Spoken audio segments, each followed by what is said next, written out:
3, 2, 1. A simple question of logic to start my speech. If the goal of the feminist movement is to uplift women, why exactly are we trying to oppose and remove a strand of feminism that feels empowered when they opt into these traditional ideas of femininity?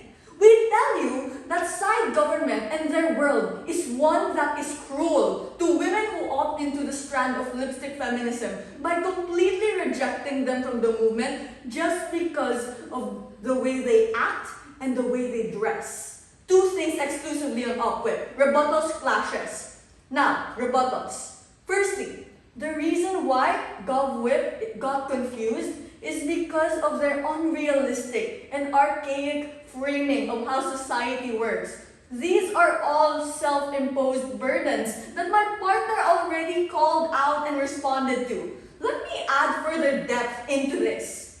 Firstly, just because some brands or beauty trends are more popular than others is not necessarily bad. That is the nature of trends, which are dynamic and evolve over time.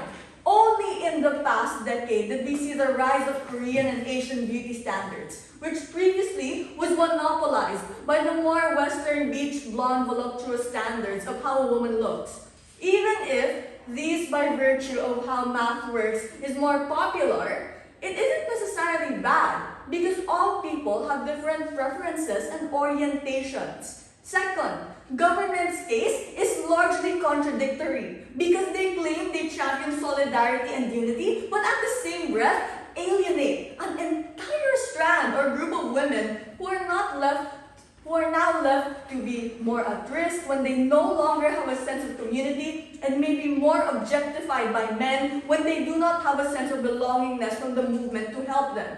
But lastly, we from LO were very clear with our frame and what we meant when we defined what lipstick feminism is and what it means to be a part of it. Judge, check your notes. Jaron told you that it's about celebrating your sexuality regardless of what your appearance or mannerism is. Of course, people exist on a spectrum of different personalities, body types, and sexual orientations. Our first clash is simple. Where are we able to better protect the lipstick feminists? The underlying standard here is stakeholder vulnerability, where we measure the vulnerable stakeholders and where they are less vulnerable.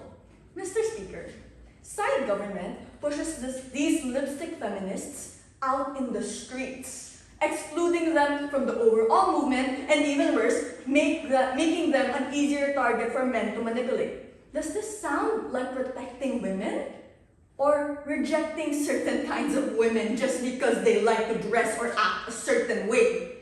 Guys, this sounds like the feminist movement doing the exact thing the patriarchy does when we push these women away just because they dress or act a certain way. On our side of the house, we support and actively protect the women under this strand of feminism, which means we win this internal standard. But let's further solidify this clash. Government bench runs a negative case on why lipstick feminism should be rejected. But the issue is that it doesn't look at the bigger picture. My LO said that the freedom lipstick feminism promotes enables a lot more leeway to pursue the type of look, the type of mannerism, and the type of style that they themselves want. This is just a means to express one's identity. This is important and of higher priority because it encapsulates all women, something pertinent to feminism, which, if you buy government's case, leaves them out to be catered to nobody. Remember, the main stakeholder in this debate concerns these women who face considerable backlash because they believe in this new and radical idea. On actor interest, they lose. My DLO proved why their case is cyclical and why the problems that they themselves posit exist insofar as they see all these problems. This is crucial and ground-winning because BPM grounded and contextualized this debate without this weird fear-mongering that the government asserts to be true. And more than that, because we do want to deal with the double standards that are prevalent on some level today, then we win it on their own court. We win on the basis that we can already win in today's world, that we've already had the power to change and dictate the beauty standards ourselves. Our side is still able to fight the patriarchy. But let's talk about the second clash. Which side better meets the goal of the feminist movement? The underlying standard here is actor interest, specifically the feminist movement. Ladies and gentlemen, what was the primary agenda of feminism? It is to protect, uplift, and empower women. A simple question I've raised time and time again. The moment you reject one strand of feminism, does this serve the interest of the feminist movement to uplift other women? We tell you that at its core, the answer is no. Now, we believe that side government forgot what the feminist movement even champions. Because remember, panel, they by necessity forego an entire size pool of women. Women they deem to be so weak so as to insult them by saying that the thoughts and feelings they have only exist and are only present because of men and because of capitalism. We of the opposition already told you from LO that feminism has evolved, it has changed, and this is a good thing. That if this motion was debated 15 years ago, those attacks would be worse. But we're debating it today, which is good. The feminism has progressed to the point in which we value a vast majority of sizes, of skin color, of faces, as per what my DPM mentioned in his speech. And because it has evolved, it has by extension to defend and advocate for the rights of these new branches and new types of women, which we wholly consider to be valid.